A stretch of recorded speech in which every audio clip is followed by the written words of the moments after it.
انس کہتے ہیں کہ ایک سال نبی صلی اللہ علیہ وسلم کے عہد میں لوگ قحط میں مبتلا ہوئے. جمعہ کے دن میں نبی صلی اللہ علیہ وسلم کے خطبہ پڑھنے کے دوران میں ایک اعرابی کھڑا ہو گیا. کہا یا رسول اللہ مال تباہ ہو گئے, بچے بھوکے مرنے لگے, اس لیے آپ اللہ سے ہمارے حق میں دعا کیجیے.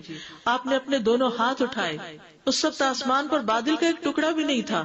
قسم ہے اس ذات کی جس کے ہاتھ میں میری جان, آپ نے ہاتھ اٹھائے بھی نہیں تھے کہ پہاڑوں کی طرح بادل کے بڑے بڑے ٹکڑے امڑ آئے.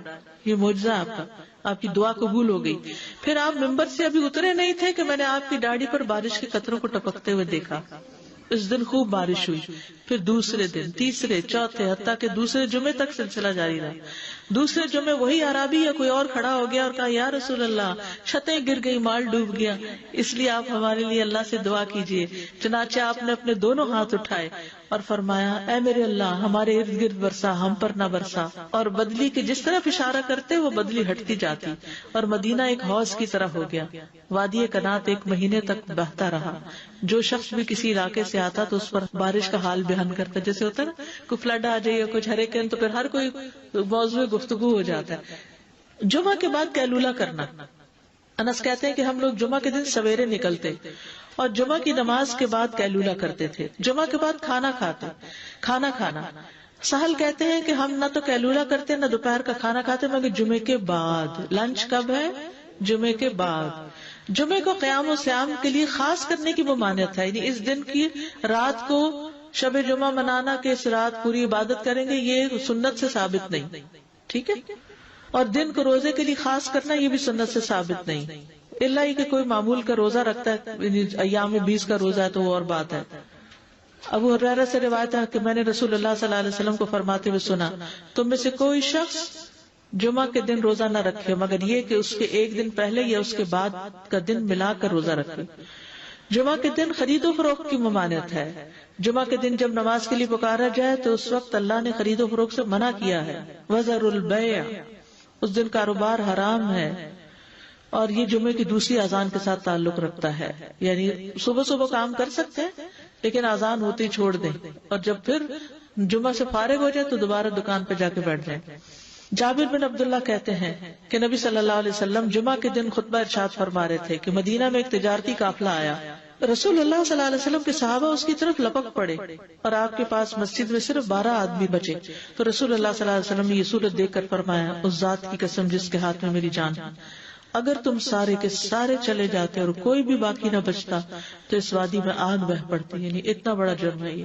پھر یہ آیت نازل ہوئی وَإِذَا رَأَوْا تِجَارَةً أَوْ لَهْوًا انفضوا إِلَيْهَا وَتَرَكُوكَ قَائِمًا, جب وہ کوئی سودا بکتا دیکھیں یا کوئی تماشا نظر آ جائے تو اس کی طرف دوڑ جاتے ہیں اور آپ کو کھڑا ہی چھوڑ دیتے ہیں.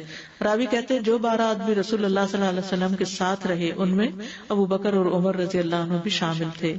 جمعے کے دن قبولیت کی گھڑی ہوتی ہے, اس وقت اللہ سے بھلائی مانگنی چاہیے. رسول اللہ صلی اللہ علیہ وسلم نے فرمایا جمعے کے دن میں ایک گھڑی ایسی ہے کہ کوئی مسلمان اللہ سے کسی خیر کا سوال کرتے ہوئے اس کی موافقت نہیں کرتا مگر اللہ اسے وہی خیر عطا کر دیتا ہے.